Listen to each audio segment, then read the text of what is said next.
সবাইকে, সবাই কেমন আছো? আশা করছি সবাই খুব ভালো আছো, আর আমিও ভীষণ ভালো রয়েছি। আজকে শুধু ওয়েদারটা শুধু দেখো, শুধু আজকে বলে না, আজকে হচ্ছে সোমবার রাতের থেকে আমাদের এখানে বৃষ্টি শুরু হয়েছে। আজকে হচ্ছে শুক্রবার, লাগাতার 5 দিন ধরে বৃষ্টি কিন্তু হয়ে যাচ্ছে। অনেক দিন পর ছাদে এলাম, ভাবলাম একটা ব্লগ শ্যুট করা যাক, যেহেতু ওয়েদারটা এত সুন্দর ঠান্ডা ঠান্ডা রয়েছে। মানে যা গরম পড়েছিল, তারপর এই বৃষ্টিটা খুবই দরকার ছিল। তবে কি বলো তো, 5 দিন ধরে লাগাতার ঝমঝমিয়ে বৃষ্টি নামছে। এখন চারিদিকটা আমার একদম পুরো ভেজা, চারিদিকটা ভেজা, এত সুন্দর লাগছে কি বলবো। এখনও কিন্তু আকাশে পুরো মেঘ রয়েছে, এখনই ঝমঝমিয়ে নামলো বলে আবার এই ফাঁকে আমি একটুখানি ব্লগটা শ্যুট করছি। ভাবলাম একটু ছাদে যাই, অনেক দিন আসা হয়নি ছাদে, তো চলো একটা ব্লগ তোমাদের সাথে শেয়ার করছি। দেখি আজকে সারাটা দিন কি করি। সারাটা দিন বলবো না, সকালটা শুধু কি করছি সেটাই তোমাদের ব্লগের মাধ্যমে তুলে ধরবো। আশা করছি ভালো লাগবে, তোমাদের ব্লগটা দেখতে থাকো আর খুব খুব সাপোর্ট করো। জানি অনেকে ভালোবাসা দিচ্ছ, আর এইভাবেই দিয়ে যাও। সবাই পাশে থেকো, আমিও সবার পাশে থাকার চেষ্টা অবশ্যই করি। তো চলো তোমাদেরকে একটু চারিপাশটা দেখাই। আজকে চারিদিকটা এত সুন্দর রয়েছে। এই হচ্ছে আমাদের চারিপাশটা, চারিদিকে কিন্তু একদম সবুজে ভরা। যা গরম পড়েছিল কদিন ধরে, তো তারপরে এই বৃষ্টিতে গাছপালাগুলো যেন একটু নিজেদের প্রাণ ফিরে পেলো, এতটা সতেজ হয়ে রয়েছে। তার মধ্যে পাখিদের এই ডাক, আমাদের এখান থেকে ভোরবেলা এত সুন্দর পাখির আওয়াজ হয় কি বলবো। আর আকাশে দেখো একদম কিন্তু এখনও পুরো মেঘ ভরে রয়েছে, ঝিরিঝিরি আবার বৃষ্টি পড়াও শুরু হয়ে গেছে। তো আর বেশিক্ষণ কিন্তু ছাদে থাকা যাবে না। তো চলো এবার হচ্ছে নিচে যাই। অনেকক্ষণ ছাদে কাটালাম। আগে তো আমি এই ছাদেই বেশিক্ষণ সময় কাটাতাম, শীতকালে বেশিরভাগ সময় মানে সকালটা আমার এই ছাদেই কাটে। তো আবার শীতকাল আসুক, আজকে যেহেতু ওয়েদারটা ঠান্ডা ছিল তাই আবার ছাদে এলাম। তো চলো এবার হচ্ছে নিচে যাওয়া যাক, কাজকর্মগুলো সারা যাক। ওয়েদার ঠান্ডা বলে কাজকর্ম তো আর পড়ে থাকবে না বলো, কাজকর্ম নিজের সময় মতন করতে হবে। তো ছাদের থেকে এসে দেখো একটু চা করে নিয়েছি, এখন একটু চা খাবো, কারণ সকালটা চা ছাড়া হচ্ছে আমার দিনটাই শুরু হয় না, একদম মানে ঘুমটাই যেন কাটে না। তো চা করে নিয়েছি, এখন চা খাবো, চা খেয়ে তারপর কিন্তু সমস্ত কাজ করবো। তো আমার মতো কারা কারা আছো যে একদম চা প্রেমী, সকালটা চা না হলে একদমই হয় না। তো বৃষ্টিতে এই গাছটার কি অবস্থা শুধু একটু দেখো, গাছটা পুরো একদম এদিকটাই ঝুঁকে গেছে। তো এখন এই গাছটা হচ্ছে আমাকে ঠিক করতে হবে। বর সকালে ডিউটিতে যাওয়ার আগে বলে গেছে শুক্লা একটু গাছটাকে বেঁধে দেবে জানলার সাথে, তো এখন সেই কাজটাই করব। বরের আদেশ তো আর ফেলতে পারি না বলো। তো চলো এই গাছটাকে এখন ঠিক করি। এই যে এই সুতোটা নিয়ে নিয়েছি, সুতোটা দিয়ে একটু বেঁধে দেবো। আসলে কি বলতো, এত পরিমাণে বৃষ্টি হয়েছে না, বৃষ্টিতে এই মাটি পুরো একদম নরম হয়ে গেছে, তো সেই কারণে হচ্ছে গাছগুলো পুরো ঝুঁকে গেছে।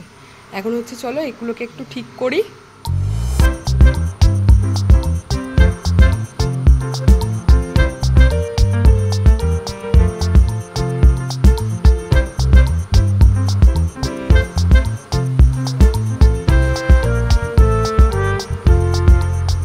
বৃষ্টির ওয়েদারে সব কিছুই ভালো লাগে, যেটা ভালো লাগে না সেটা হলো এই যে ঘরবাড়ি যে স্যাঁতস্যাঁতে হয়ে থাকে, তো এই জিনিসটাই ভালো লাগে না। কি আর করা যাবে বলো, বৃষ্টি যেমন ভালো কিছুটা হলেও খারাপ তো আছেই। তো যাই হোক, দেখো আমি এখানে ঘর মোছার জন্য হচ্ছে বালতি আর পোছা নিয়ে নিয়েছি, এখন ঘর মুছবো। মা সকালে ঘরবাড়িগুলো ঝেড়ে দিয়ে গেছে, আমি শুধু এখন ঘরবাড়ি মুছে নেব। মুছে স্নান করে আবার আমাকে লাইভে আসতে হবে। তো কি আর করা যাবে বলো, 4 দিন ধরে বৃষ্টি হচ্ছে। যখন বৃষ্টি হচ্ছিল না ভাবছিলাম যে কবে একটু বৃষ্টি হবে, এত গরম আর সহ্য হচ্ছে না। আর এখন যখন 4 দিন ধরে বৃষ্টি হচ্ছে, বৃষ্টিতে ঘরবাড়ি স্যাঁতস্যাঁতে হয়ে রয়েছে। তারপর হচ্ছে জামা কাপড় হচ্ছে 4 দিন ধরে জামা কাপড়গুলো ভিজিয়ে স্যাঁতস্যাঁতের মতো হয়ে রয়েছে।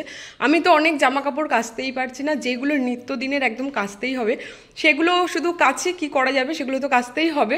তো সেগুলোও এখনও পর্যন্ত ভিজে স্যাঁতস্যাঁতে হয়ে রয়েছে। রোদটা না উঠলে জামা কাপড় ঠিকঠাক শুকোচ্ছে না, আর ভিজে জামা কাপড় থাকলে দেখবে একটা স্যাঁতস্যাঁতে গন্ধ বেরোয়। স্নান সেরে চলে এলাম ঠাকুর ঘরে, মায়ের কাছে একটু প্রণাম করতে।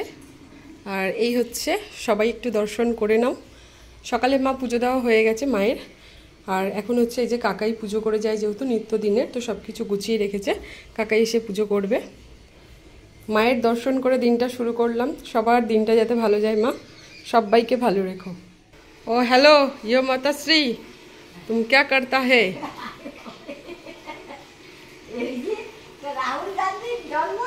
তাই তা হ্যাপি বার্থডে বলেছো?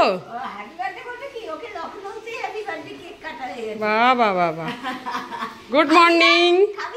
খাবো তো, চলো চলো চলো চলো। আজকে 4-5 দিন ধরে খুব বৃষ্টি হচ্ছে, আর বৃষ্টিতে খিচুড়ি খেতে প্রচণ্ড ইচ্ছে করছিল, তবে এই কদিন করা হচ্ছিল না খিচুড়ি। আজকে তাই দেখো গোবিন্দভোগ চালের খিচুড়ি হয়েছে বাড়িতে, একদম ডাল দিয়ে, মুগ ডাল দিয়ে গোবিন্দভোগ চালের খিচুড়ি হয়েছে। আর এই পাশে হচ্ছে আমি একটা হচ্ছে ডিমের পোচ করছি। আমি মামলেটের থেকে পোচটা খেতে বেশি ভালোবাসি, কালকে রাতে যেহেতু মাছ করা ছিল তাই হচ্ছে সবার জন্য আর করিনি, আমি আমার জন্য একটা পোচ করে নিলাম। আর সাথে কিন্তু পোনা মাছও রয়েছে।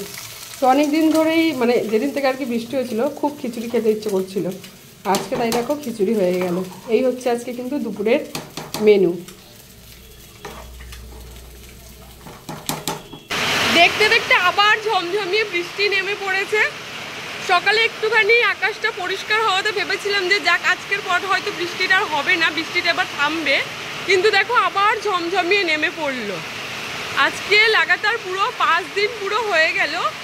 তো সেই সোমবার রাতের থেকে বৃষ্টি শুরু হয়েছে, দেখো এখনও কিন্তু কমার নাম করছে না। আজকে ভাবলাম হয়তো বৃষ্টিটা আজকে থেমে যাবে, কিন্তু দেখো আবার সেই নেমে পড়েছে। আর এই পাশে কিন্তু দেখো গাছে পাখিরা কিন্তু বেশ এনজয় করছে, ওরা এত সুন্দর স্নান করছে আর চিৎকার করছে কি বলবো। তোমরা হয়তো বৃষ্টির জন্য আওয়াজ শুনতে পাবে না, তবে আমি কিন্তু বেশ পরিষ্কার শুনতে পাচ্ছি। আর এই পাশে এই ফুল গাছগুলো দেখো কি সুন্দর লাল লাল ফুল হয়ে রয়েছে। তো কি আর করা যাবে বলো, সবই ভালো লাগছে, এত সুন্দর ঝমঝমিয়ে বৃষ্টি নামছে, ওয়েদারটা ঠান্ডা।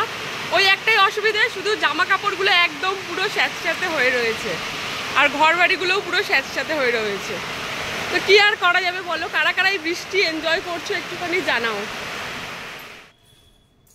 সমস্ত কাজকর্ম সেরে স্নান করে এখন রেডি হয়ে নিয়েছি, কারণ আমার এখন লাইভের সময় হয়ে গেছে। আর আজকে যেহেতু ঠান্ডা ঠান্ডা ওয়েদার ছিল তাই দেখো এই ড্রেসটা পরেছি, কেমন লাগছে অবশ্যই কিন্তু কমেন্টে জানিও।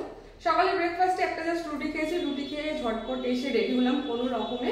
তো চলো ছোট্ট একটা ব্লগ তোমাদের সাথে শেয়ার করলাম, ভিডিওটা কেমন লাগলো অবশ্যই কিন্তু কমেন্টে জানিও। আর যদি ভালো লেগে থাকে একটা লাইক কমেন্ট শেয়ার অবশ্যই করে দিও, চ্যানেলটিকে সাবস্ক্রাইব করে আমার পাশে থেকো, চেষ্টা করবো সবার পাশে থাকার। তো চলো আজকের মতন এখানেই বিদায় জানাচ্ছি, দেখা হবে নতুন একটা ব্লগে।